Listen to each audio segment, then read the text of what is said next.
चाहूं जैसा पर शायद सपनों में, मैं उड़ना चाहूं जैसा पर शायद सपनों में।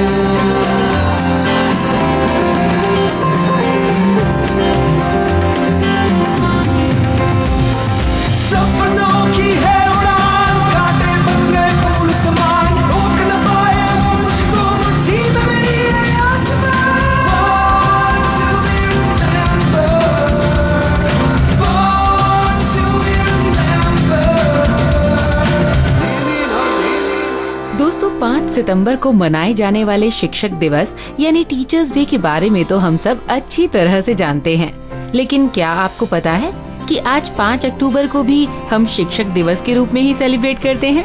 दरअसल ये शिक्षक दिवस सिर्फ हम ही नहीं बल्कि पूरा विश्व मनाता है।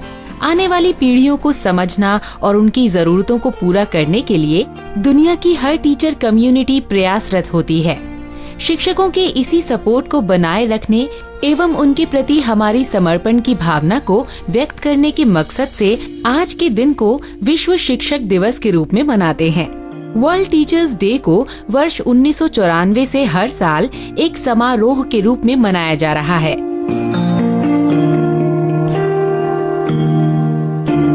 यूनेस्को के मुताबिक विश्व शिक्षक दिवस इस बात का एहसास कराता है कि प्रत्येक देश की शिक्षा और विकास में सबसे बड़ा योगदान हमारे टीचर्स का ही होता है। ये दिन इसी जागरूकता को बढ़ाने का प्रयास करता है, क्योंकि अगर उनका मार्गदर्शन नहीं होगा तो किसी का एक समृद्ध इंसान बन पाना नामुमकिन है।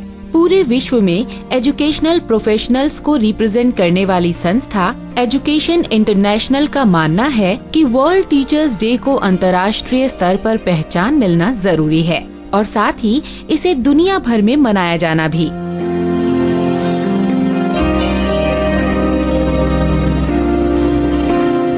एजुकेशन इंटरनेशनल का ये भी मानना है कि 1967 और 1997 के प्रिंसिपल्स भी इस बात की सिफारिश करते हैं कि टीचर्स डे को हर देश में मनाया जाना चाहिए। ये एजुकेशनल इंटरनेशनल और इसकी 401 सदस्य संस्थाओं की कोशिशों का ही नतीजा है कि आज 100 से भी ज्यादा देशों में इस दिन को सेलिब्रेट किया जा रहा है। प्रत्येक वर्ष इन संस्थाओं द्वारा 5 अक्टूबर को शिक्षक के योगदानों के प्रति जागरूकता को बढ़ाने के मकसद से पब्लिक कैंपेन का आयोजन किया जाता है। This song is for those who inspire us today, who always lend a helping hand to help show us the way. This song is for those who see their students through the tough times in their lives. For that we say thank you. You have made a difference. You have shaped our minds. You have changed the world, one child at a time. You have always been there in everything you do. I hope that you're as proud of me as I am proud of you. वैसे भारतवर्ष में शिक्षक दिवस को देश के दूसरे राष्ट्रपति doctor Sarvepalli Radhakrishnan के जन्मदिन के अवसर पर 5 सितंबर को मनाया जाता है। डॉक्टर राधाकृष्णन स्वयं तो एक कुशल शिक्षक थे ही और साथ ही इस पद को सर्वोपरि भी मानते थे। उनका कहना था कि teachers should be the best minds in the country.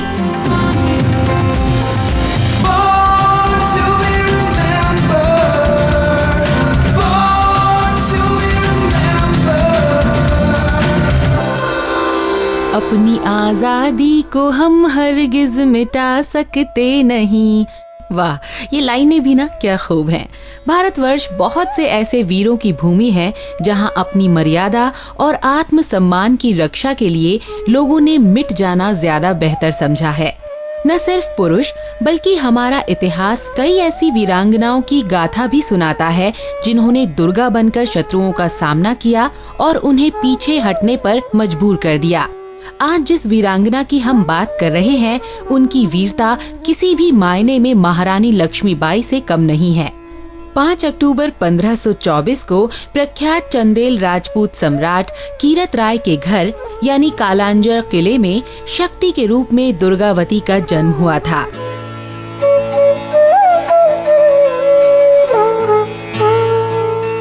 कालांजर अब उत्तर प्रदेश के बांदा जिले में है। ये वही घराना था जिसने महमूद गजनवी और उसकी सेना को पीछे लौटने के लिए विवश कर दिया था। मूर्ति कला में चंदेलों का प्रेम आज भी खजुराहो और कालांजर किले के रूप में मौजूद है। दुर्गावती का विवाह दलपत शाह से हुआ था। दलपत गौड़ सम्राट संग्राम शाह के बड़े बेटे थे। इस विवाह के बाद चंदेल और गौड़ घराने एक दूसरे के करीब आ गए थे। वर्ष 1545 में दुर्गा ने वीर नारायण के रूप में एक वीर पुत्र को जन्म दिया। बेटे के जन्म के करीब 5 वर्ष बाद यानी वर्ष 1550 में दलपत शाह की मृत्यु हो गई और फिर गौड़ राज्य की कमान दुर्गावती ने खुद अपने हाथों में ले ली। उनके शासन काल में ये राज्य विस्तार के साथ साथ विकास के पथ पर भी आगे बढ़ता रहा।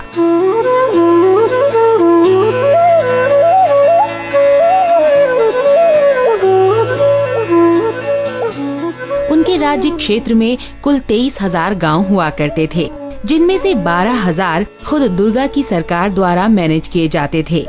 उनकी विशाल सेना में 1,000 घुड़सवार और करीब 1500 हाथियों के अलावा बहुत से थल सैनिक भी थे। दुर्गावती ने बहुत से सामाजिक कार्यों में अपनी खास भूमिका निभाई और इसी के चलते उन्होंने अपनी प्रजा का दिल जीत लिया। जबलपुर में दुर्गावती ने एक विशाल जलाशय यानी रेजर्वॉयर का निर्माण कराया था, जिसे रानी ताल कहा गया। बाद में उन्होंने अपनी सेविका के नाम पर जबलपुर से 3 मील दूर चेरी ताल और अपने दीवान के नाम पर अधर ताल नाम से 2 जलाशयों का निर्माण किया था। रानी ने अपनी राजधानी को सिंगावगढ़ से चौरागढ़ स्थानांतरित कर दिया था।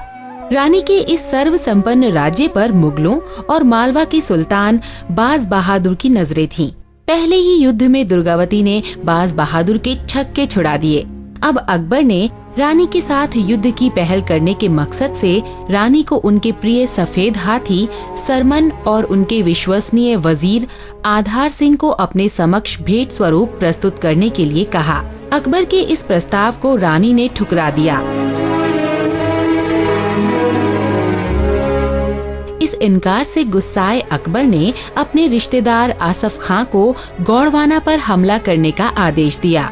पहली बार में तो आसफ खां को पराजय का सामना करना पड़ा, लेकिन दूसरी बार उसने और ज्यादा सेना के साथ हमला बोला।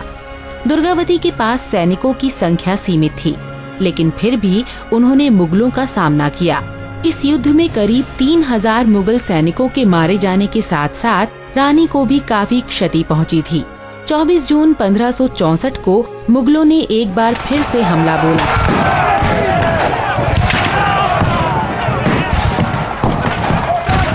रानी ने समय की मांग को समझते हुए अपने पुत्र नारायण को सुरक्षित स्थान पर भेज दिया।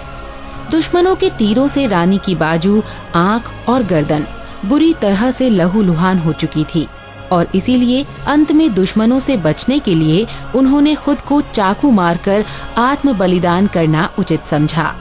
दोस्तों, इस ऐतिहासिक दिन को आज भी उनके सम्मान में बलिदान दिवस के रूप में मनाया जाता है। जिस स्थान पर ये ऐतिहासिक युद्ध हुआ था, वहाँ रानी की समाधि आज भी है और ये जगह मंडला रोड पर स्थित है। ये स्थान आज भी वीरों के लिए एक प्रेरणा स्थल है, जहाँ वो अक्सर श्रद्धा सुमन चढ़ाने के लिए जाते हैं। वो धर्म निरपेक्षता पर विश्वास करती थीं और इसी कारण उन्होंने अपने दरबार में बहुत से मुस्लिमों को उच्च पद प्रदान किए थे। वर्ष 1983 में मध्य प्रदेश सरकार ने रानी दुर्गावती के सम्मान में जबलपुर विश्वविद्यालय का नाम बदलकर रानी दुर्गावती विश्वविद्यालय कर दिया और 24 जून 1988 को बलिदान दिवस पर भारत सरकार ने रानी दुर्गावती को अपनी सलामी देते हुए उनके नाम पर एक पोस्टल स्टैम्प भी जारी किया था।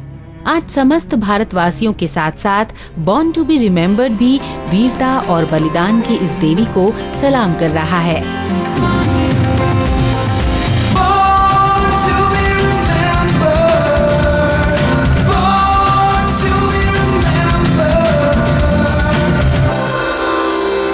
कहीं किसी ने देश को अपने प्राण देकर फक्र करने पर मजबूर किया, तो कहीं किसी ने अपनी कला और आवाज का जादू बिखेर कर। आज के दिन उस महान संगीतज्ञ का जन्म हुआ था जिन्होंने भारतीय शास्त्रीय संगीत की सबसे पुरानी शैली ध्रुपद का नया रूप पेश किया और इसीलिए इन्हें आज भी ध्रुपद सम्राट के नाम से जाना जाता है।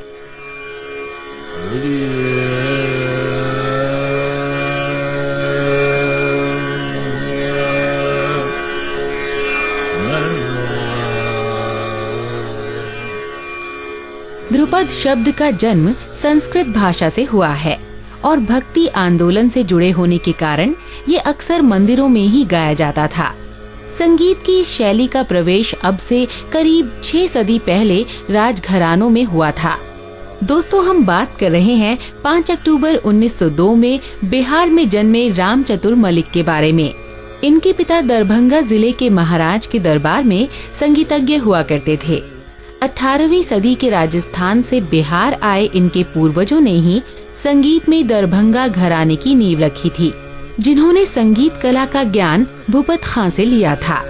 भूपत खां अकबर के दरबार में मौजूद नवरत्नों में से एक तानसेन के अनुयायी थे। 1785 में उत्तर बिहार भयानक सूखे की चपेट में आने की वजह से लकवाग्रस्त हो चुका था। उस समय माधव सिंह, जो कि तिरहुत पर राज करते थे, उन्होंने 2 भाइयों राधा कृष्णा और कताराम को इंद्र देवता को खुश करने के लिए राग मल्हार गाने को कहा।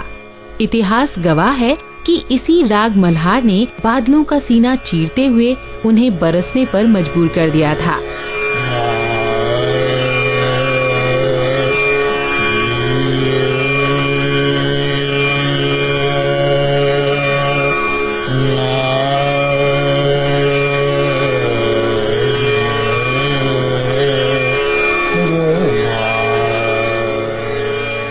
इस घटना से प्रभावित होकर माधव सिंह ने इन दोनों भाइयों को अमता गांव और उनके आसपास का क्षेत्र उपहार स्वरूप भेंट किया था।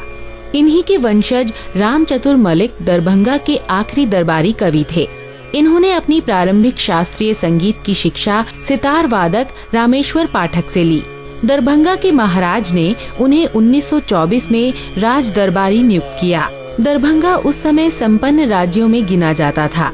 इस राज्य के महाराजा कामेश्वर सिंह के पास अपना खुद का एक हवाई जहाज था और उन्होंने बहुत से भारतीय व ब्रिटिश लोगों को बाघ के शिकार और पोलो व टेनिस जैसे खेलों के लिए आमंत्रित किया था। राम चतुर समेत उनके दरबार के खास सदस्यों को देश विदेश के कई दौरों पर जाने का अवसर प्राप्त हुआ। उनकी हर ट्रिप के दौरान पीने के लिए पानी भारत से ही जाता था। राम चतुर मलिक ने अपने आप को न केवल प्राचीन ध्रुपद शैली में बल्कि ख्याल और ठुमरी में भी प्रमाणित किया। राम चतुर मलिक उस्ताद आमिर खां और उस्ताद बड़े गुलाम अली खां के खास मित्रों में से एक थे। उनकी स्वयं की ऐतिहासिक खोज वो पवित्र ध्रुपद था जो उन्हें अपने पूर्वजों राधा कृष्ण और कताराम से मिला था। दुनिया इनके संगीत की कायल थी और इसीलिए इनको 1949 में आकाशवाणी के प्रथम श्रेणी के विशिष्ट कलाकार के रूप में सम्मानित किया गया।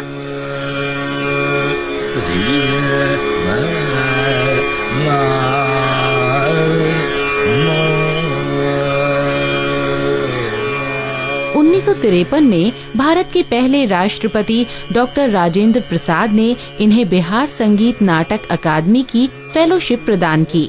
1976 में फ्रांस सरकार ने राम चतुर मलिक के ध्रुपद धमार रिकॉर्ड को यूनेस्को प्रसारण के लिए चुना था। जहां मध्य प्रदेश सरकार ने इन्हें तानसेन की उपाधि दी थी, वहीं दूसरी तरफ बिहार सरकार ने इन्हें महामहोपाध्याय की उपाधि भी दी।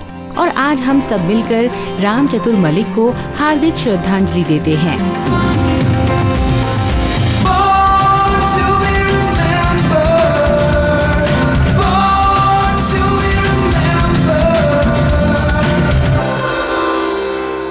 दोस्तों, ये बात तो हम सबको पता ही है कि वर्ष 2006 से पहले तक सौर मंडल में 9 ग्रह हुआ करते थे, लेकिन अब सिर्फ 8 ग्रह ही हमारे सौर मंडल का हिस्सा हैं। जिस एक ग्रह को इस परिवार से हटाया गया था वो प्लूटो था। दरअसल प्लूटो को अब एक बौने ग्रह के रूप में पहचाना जाता है और इसे ये नाम दिया था जाने माने अमेरिकी वैज्ञानिक नील डिग्रास टायसन ने। टायसन 1996 से अब तक अमेरिका के हेडन प्लेनेटेरियम के निदेशक हैं। इन्होंने वर्ष 2006 से 2011 तक नोवा साइंस नाउ सीरीज को होस्ट भी किया है और अभी भी एक पॉपुलर टीवी साइंस एक्सपर्ट हैं। रात में तारों को तो हम भी निहारते हैं, लेकिन उनसे प्यार करना हर किसी के बस की बात नहीं है। और जब हम किसी चीज से प्यार करते हैं तो उसके बारे में ज्यादा से ज्यादा जानना हमारा जुनून बन जाता है। दोस्तों, ऐसा ही कुछ टायसन के साथ भी हुआ था। रात में जब वो आकाश में देखते तो उसके भीतर तक झांकने की कोशिश करते। टायसन का जन्म आज ही के दिन 1958 को न्यूयॉर्क शहर में हुआ था। उन्होंने खगोल भौतिकी में अपनी डॉक्टरेट वर्ष 1991 में कोलंबिया विश्वविद्यालय से पूरी की। टायसन ने अपना ज्यादातर ज्ञान हमेशा ही दूसरों के साथ बांटा है। कठिन से कठिन विषयों को भी सीधे व सरल तरीके में पेश करना उनकी अद्भुत प्रतिभा का ही एक हिस्सा है। नील डिग्रास जब 9 वर्ष के थे तब वो उसी हेडन प्लेनेटेरियम की ट्रिप पर गए थे जहां वो इस समय निदेशक हैं। यही वो प्लेनेटेरियम था जहां से नील डिग्रास तारों के प्रति पहली बार आकर्षित हुए थे। युवावस्था में वो अपने अपार्टमेंट की छत से आकाश की ओर निहारने लगे थे।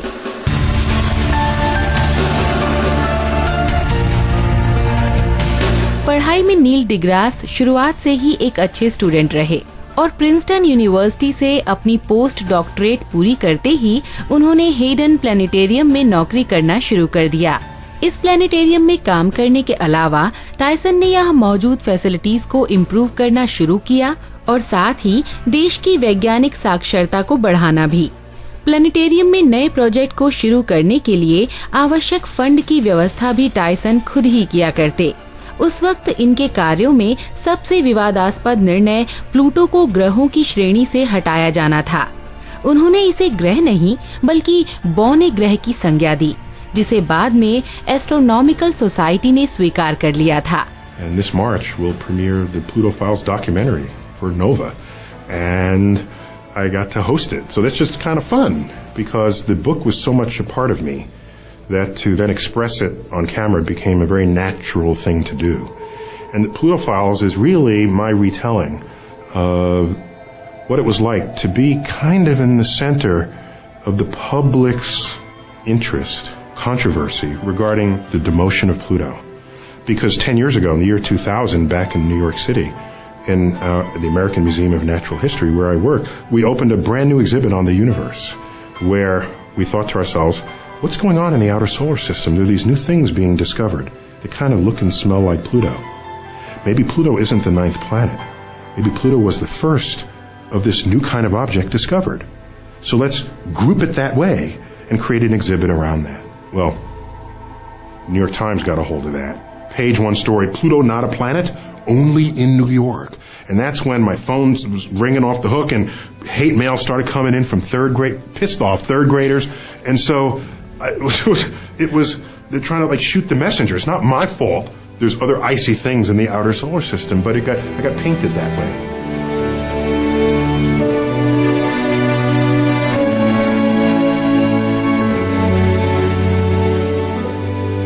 टायसन का कहना है कि वो ब्रह्मांड को धरती पर उतार लाना चाहते हैं ताकि लोग उसके प्रति ज्यादा से ज्यादा जानने के इच्छुक हों। उन्होंने लोगों के लिए बहुत सी किताबें भी लिखी हैं, जैसे death by black hole, cosmic quandaries और द प्लूटो फाइल्स आदि उनकी कुछ खास किताबें हैं। आम लोगों और वैज्ञानिकों के बीच की दूरी को खत्म करने में भी टायसन ने खास भूमिका निभाई है। वर्ष 2001 में प्रेसिडेंट जॉर्ज बुश ने टायसन को एरोस्पेस इंडस्ट्री पर बनाए गए कमीशन पर एडवाइजर नियुक्त किया था। इसके बाद उन्होंने अगले 3 सालों तक स्पेस एक्सप्लोरेशन पर बनाई गई यूएस पॉलिसी से जुड़े कमीशन के निरीक्षण को भी संभाला।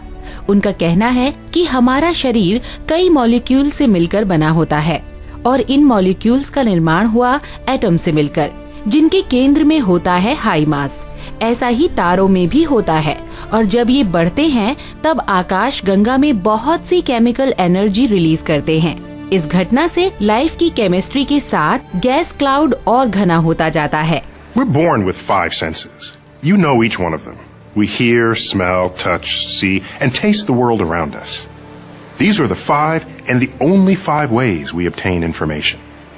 in spite of the praise they receive, our senses are incomplete. For example, we have no built-in way to register magnetic fields or radioactivity.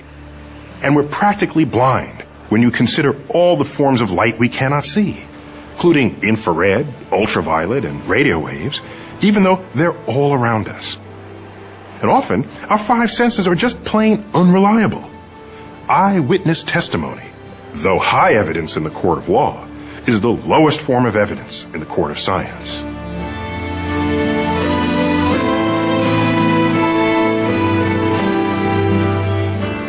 हम सब एक दूसरे से बायोलॉजिकली, धरती से केमिकली और शेष ब्रह्मांड से एटॉमिकली जुड़े हुए हैं। इसका मतलब सिर्फ यही है कि हम ब्रह्मांड से बेहतर नहीं बल्कि उसी का एक हिस्सा हैं। हम ब्रह्मांड में शामिल हैं और ब्रह्मांड हम में। तो दोस्तों, साइंस को एक नए और सुंदर ढंग से हम तक पहुंचाने वाले नील डिग्रास टायसन को बॉर्न टू बी रिमेम्बर्ड की ओर से जन्मदिन की बहुत ढेर सारी बधाइयाँ।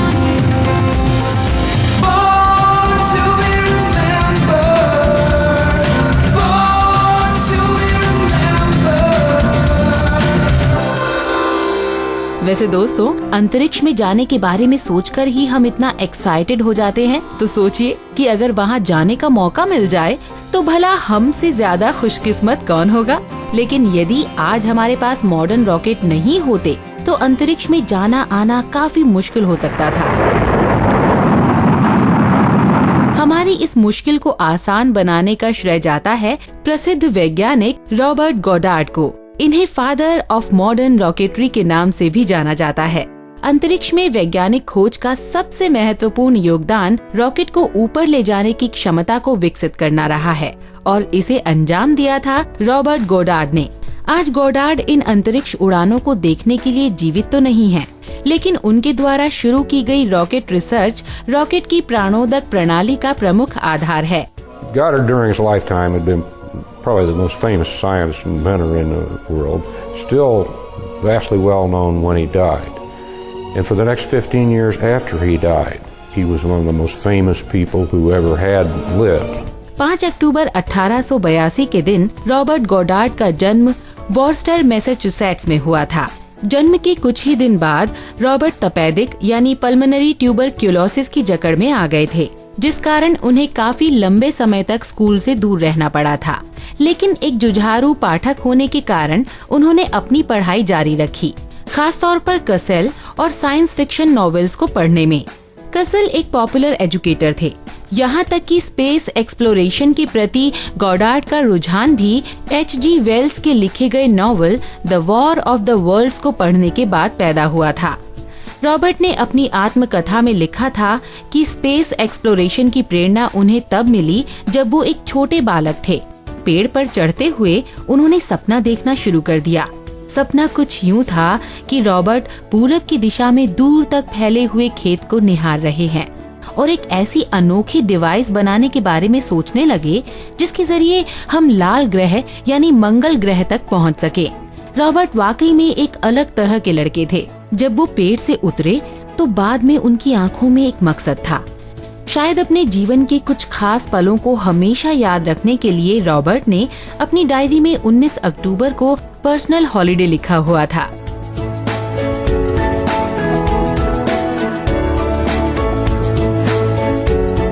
वर्ष 1907 में रॉबर्ट वर्स्टर पॉलिटेक्निक इंस्टीट्यूट में पढ़ाई कर रहे थे। उन्होंने अपनी फिजिक्स बिल्डिंग के बेसमेंट में जाकर गन पाउडर से चलने वाले रॉकेट पर एक्सपेरिमेंट करना शुरू कर दिया। उनके इन प्रयोगों से धुएं के साथ साथ शोर भी काफी होता था, लेकिन उनकी फैकल्टी ने उन्हें रोकने की बजाय उस काम में इंटरेस्ट लेना शुरू कर दिया। वर्ष 1914 तक रॉबर्ट ने 2 US पेटेंट हासिल कर लिए थे। पहला लिक्विड फ्यूल से चलने वाले रॉकेट के लिए और दूसरा सॉलिड फ्यूल से चलने वाले 2 और 3 स्टेज रॉकेट के लिए। स्पेस फ्लाइट से जुड़ी उनकी सोच ने वर्ष 1915 में जन्म लेना शुरू किया। उन्होंने बताया कि रॉकेट निर्वात यानी वैक्यूम में भी कार्य कर सकता है और इसके लिए उसे हवा के विपरीत जाने की जरूरत नहीं पड़ेगी, जिसका मतलब ये है कि रॉकेट का इंजन निर्वात में भी अपना रास्ता खुद तैयार कर लेगा। If you watch a modern rocket take off today, the space shuttle or anything else, everything you see and most that you don't see that's going on to get it off the ground and up into orbit. So if space flight was possible, it had to be done by chemical methods that involve liquids. Somebody had to think of it first. समय के साथ साथ Robert के प्रयोगों पर US सरकार ने थोड़ा थोड़ा ध्यान देना शुरू कर दिया था और अब उन्हें फंड भी मिलने लगा। उन्होंने अपनी रिसर्च को आगे बढ़ाया और रॉकेट की प्राणोदक प्रणाली यानी रॉकेट प्रोपल्शन के लिए मैथमेटिकल थ्योरीज डेवलप की। इन अचीवमेंट्स के कारण ही रॉबर्ट को वर्ष 1923 में फिजिकल लेबोरेटरीज का नेम्ड डायरेक्टर चुना गया। 16 मार्च 1926 को उनके लिक्विड फ्यूल रॉकेट ने अपनी पहली उड़ान भरी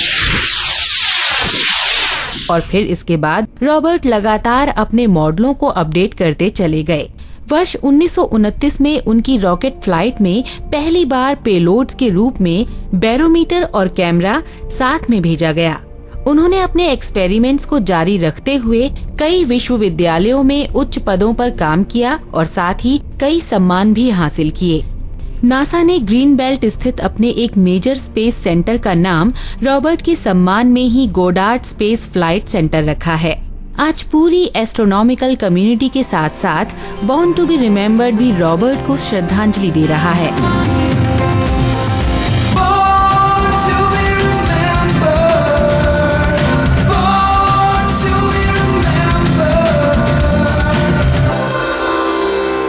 तो दोस्तों, आपसे बातें करते करते आखिर वो समय आ ही गया जब हमें आपसे इजाजत लेनी पड़ेगी। तो चलिए फिर बबीता जैन को दीजिए इजाजत। मिलते हैं बहुत जल्द आपसे। नमस्कार। मैं बनना चाहूँ जैसा पर शायद सपनों में, मैं उड़ना चाहूँ जैसा पर शायद सपनों में।